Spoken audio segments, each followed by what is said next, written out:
Hello and welcome to the Arcane Forge and what I am calling GM's Tea Time. It was originally going to be DM's Tea Time, but DMT seems like, well, someone pointed out that it was not a good idea to make a video series called that when there is an already existing and very popular, perhaps not so legal product related specifically to that. So, welcome to GM Tea Time, where I, as your resident British person and lover of all things role-playing games, specifically Dungeons & Dragons, would like to sit down with you and have a cup of tea and talk about the goings-on, both in the D&D world and on our channel, what you as a community have been talking about recently. Today we have a green tea.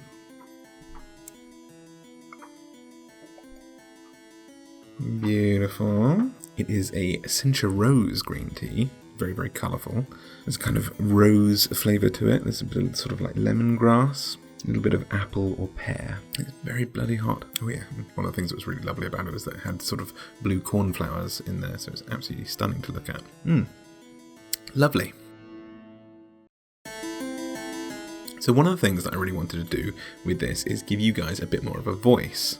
And some of you may, or some of you may not be familiar with the concept of an Agony Aunt. In the UK at least, that is someone who is usually written into on a newspaper, where traditionally romantic advice is asked of the Agony Aunt, but it could be all sorts of other stuff. And I thought it would be nice if we had an opportunity for you to write into me, and we could talk about what's going on in your campaigns, whether you have advice that you need about players, about the story, whatever. So I turned to Discord and I asked you guys if there's anything that you would like your Agony Aunt Arcane Forge to answer, and a couple of you had some really nice responses, but if there's something that you'd like to ask me, make sure to leave that down below in the comment section. Leave a little hashtag with Agony Aunt or something along those lines so I can find out specifically if you want me to answer it in a video or not, because it'd be great to come back to this section again later. So, what's the tea on Discord?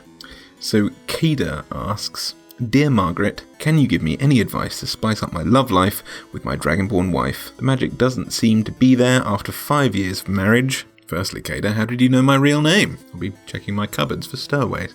Secondly, it's natural for a relationship to mature and develop over time. Relationships evolve, and while they may not maintain this sort of overtly, obviously, hyperbolic passion that you might be used to in the dating phase, that same love might still be there, but expressing itself in different ways. I'd urge you to explore each other's love languages to learn more about how you express love for each other. By love language, I don't mean trying to learn Draconic and shouting angrily at your dragonborn wife, though it would be nice to learn her language for sure, if you don't already, but also try and talk to your wife about this. It may be a little bit intimidating, after all she's dragonborn. So before you broach this topic, steel your heart, but also make sure to buy a few potions of fire resistance just in case. I'm sure you'll have the magic and the passion back into your romance in no time, but it might manifest in a slightly different way. Thank you for writing in. Now Shamba wrote in with a slightly different tone of question, much more what I was expecting to be answering on this kind of Agony Aunt section, about her campaigns or lack thereof. Shamba asks, I'm a D&D player who's been playing for many years now, but I've never DM'd and I'd hope to get into it sometime. Thing is, I don't quite know exactly what to prepare beforehand. When doing things I've never done before, I like to have explicit instructions on how to start, where to go from there, and things to remember, but I struggle to come up with those with something I can't research easily and that I don't have pre-existing knowledge on, which is an absolutely amazing question, basically asking, how do I get started as a DM?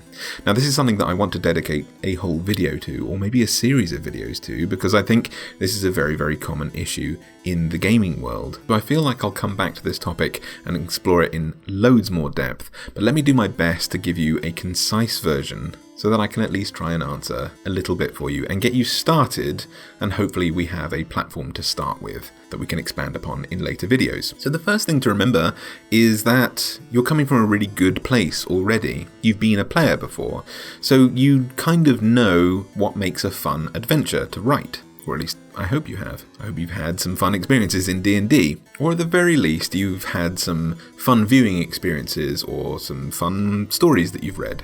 Your job as a DM is to create a compelling story filled with interesting moments that allow players to express themselves and ultimately to have fun. You are the storyteller, so keep in mind some of these story beats that have fascinated you in your own campaigns that you've been a part of, or through various pieces of media that you've consumed? What really stood out to you, and what is it about those particular moments that you really, really loved?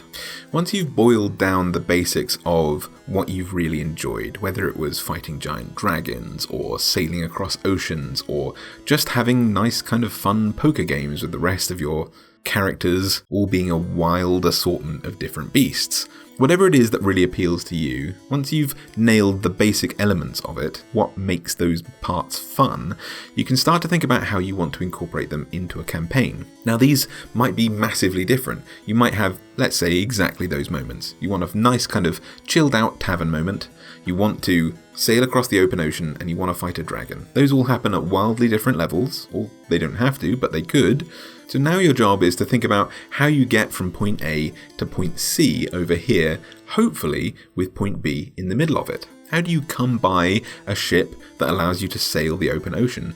Maybe that was in the tavern where you were playing poker. You find someone who's willing to offer you a ship, or some horrible person who's got a lot of money could have a ship stolen from them, perhaps, by some less kind players. Maybe the dragon that you want to fight is a sea dragon, or a dragon turtle. So we're connecting the dots between these different moments that you think would be really exciting or really fun. Make yourself a little timeline, and begin populating the moments in between those major story beats that you desperately want to include. Once you've begun to fill out these little gaps, get yourself some really nice, fun stationery. Everyone loves a bit of stationery. Find yourself a notebook or pieces of paper or whatever you feel comfortable writing on, whether it's a whiteboard or whatever. Take your rough timeline and start expanding into certain bits of it. The most important part, the binding part, is the beginning. You want a reason for all of your players to stay together, to want to adventure together. Hopefully your players know enough about creating characters that they will be creating characters that want to go on an adventure and want to play with others. Otherwise we have more videos that we need to make to kind of talk about that. But almost all stories start with some sort of event or problem, some sort of catastrophe, or maybe not a catastrophe, but something that's going to bind this group of people together. Why do they want to go on your adventure? That's something that you need to think about. Try and think ahead rather than they want to go on the open ocean, which is your part B in A, B and C. Maybe their tavern that they really love, that they're playing poker in your point A that you really enjoy, gets burnt down by the massive dragon that you want them to fight right at the very end of the campaign. Give them a reason to want to go the entire distance through your story. This is only an example, but if you can sow the seeds of your final moment in your game, you'll have a really cohesive story altogether. Now, there's no strict way to write your DM notes. It's really just what's going to help you remember these certain story beats. Make sure to not include too many combat encounters. If you want to, you can find out how many players you have, what level they're at, and consistently go back to a website called koboldfightclub.com, which should help you roughly balance how many encounters you want in a day for the level of your players. And you can plan your individual sessions based on that sort of thing, but make sure to include things like puzzles, downtime moments, and other conundrums that aren't just combat, so that your players don't feel like a one-trick pony unless that's what they want to do. Now, I realise this is still pretty vague, but unfortunately this is a massive topic to cover, so I will probably leave it there, but hopefully that's given you a brief insight into what it's like to be a DM, and how you can start at least imagining the story that you want to tell, so that we can expand on it later in full videos. But I hope that goes some way towards helping Shamba. Thank you for writing in.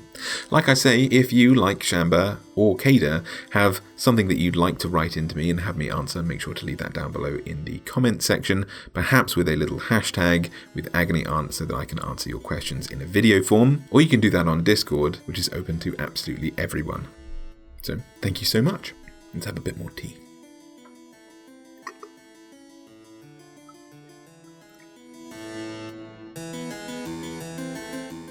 Now, unlike our lovely cup of tea, in terms of unearthed arcanas and released content for D&D, we've had a bit of a drought this year. While I was writing the script for this, I was almost assuming that we weren't going to have any unearthed arcanas to talk about. However, as of the 8th of March, we have had the Heroes of Kryn or Kryn. I never know how you pronounce that. Let me know down below in the comment section how you like to say it. And on the 15th of March, Critical Role Call of the Netherdeep was released. The first full adventure module set in Matthew Mercer's Exandria. Those of you who are obsessed with Critical Role, which let's be honest is probably all of you, will be very familiar with this setting. Now the adventure starts in Wildmount, which should give those of you, like myself, who purchased the associated lore guide, was that last year or was that a couple of years ago? Either way, it should fill you with feverish excitement because you get to finally use a lot of that lore that you've had access to in a campaign, but this adventure allows players to travel all over Exandria in various different ways to various different places, including Arcane, where the current season of Critical Role is taking place. So hopefully some fun and familiar locations will line your adventure. Unfortunately, at the time of writing and filming this adventure module is not actually released in Europe. It will be very soon, I think on the 30th it'll go live, maybe the 31st. So hopefully we can review this in great detail because I'm really excited about it, but you might have more information on this than I do right now, and I'm not bitter about it, I swear. As for right now, I'm just excited that we're going to have some more Critical Role content. There's going to be some more fantastic magic items and monsters, I'm sure, and I just like hearing about people's homebrew worlds, so hearing more about the world that Critical Role takes place in is going to be really fascinating. So I look forward to next month when we can probably talk about that in a little bit more depth once it's fully released in Europe. Now, what I'm less thrilled about is the new Unearthed Arcana that's just been released. All power to Wizards of the Coast. They've been releasing a lot of good Unearthed Arcana over the years. This is still very nicely written playtest material. However, its contents are unavoidably something that is going to irk me. I'm incredibly excited for any content that introduces more stuff to do with Dragonlance. A lot of the Unearthed Arcana that we've had over the past, let's say, 6 months, maybe a year, has hinted at a Dragonlance setting reveal, a full published book that we are currently playtesting through right now. And I really hope that's the case. I love Dragonlance, I'm very excited about that. However, this particular Unearthed Arcana introduces the Kender to the game. For those unaware of my vitriolic hatred towards gnomes, and for those who also live in blissful ignorance of what on earth the Kender are, let me explain.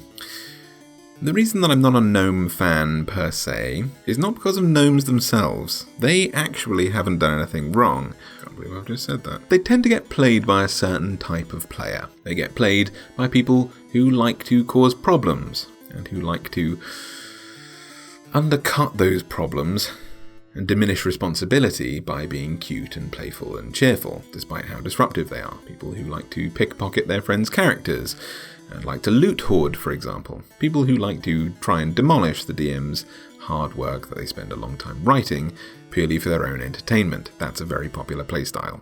I get it. I just don't like it at my table. And there seems to be an overwhelming majority of people who tend to play gnomes who have this attitude, which has led to my general hatred of gnomes and gnome players. I'm sure you, watching this, are the exception to that rule, however, aren't you?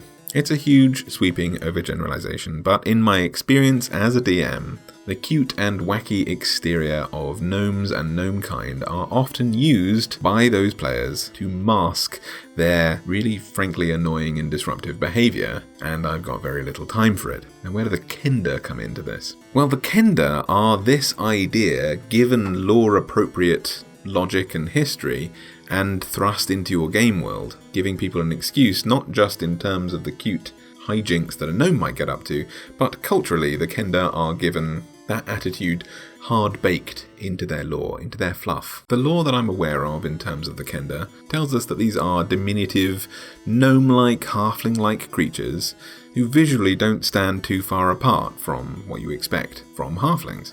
However, they specifically have no concept of personal ownership or of personal space. Therefore, as a cultural mindset, it is entirely appropriate to Kender and Kender players that stealing from other players is absolutely fine, and it's just one of those "it's what my character would do" deals, which, let's be honest, everyone hates. But for some people, this is something that they want to roll up, because they hate their friends, apparently. In short, they are the annoying that guy trope from your D&D campaigns, literally put into the lore of D&D. So, how do they measure up in 5th edition, with a chance to rewrite that lore, and a chance to rewrite those stats, and a chance to think more deeply in a modern sense about what the Kender are, and why I might not be alone in absolutely hating this type of creature? Well, it turns out the Unearthed Arcana has done some pretty fun things with them, to the extent that I would allow Kender in my campaigns so far. I don't know much about their 5e lore, but I know about their stats, and it seems to be leaning in a different direction. Rather than making the Kender thieves specifically, it seems like the Unearthed Arcana has gone more in the direction of making them dimension hoppers,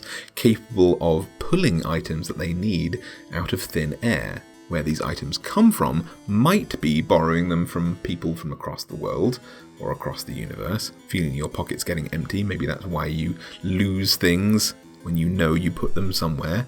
They've been whisked away by a Kender by accident, but it doesn't seem like the Kender necessarily know that they are stealing from someone else. They just, like a conjuration wizard, whip something into existence that they need at a given time. And you know what? That's okay by me. A huge part of this is the intent to be disruptive, and if they're not intending to be disruptive, that's kind of okay.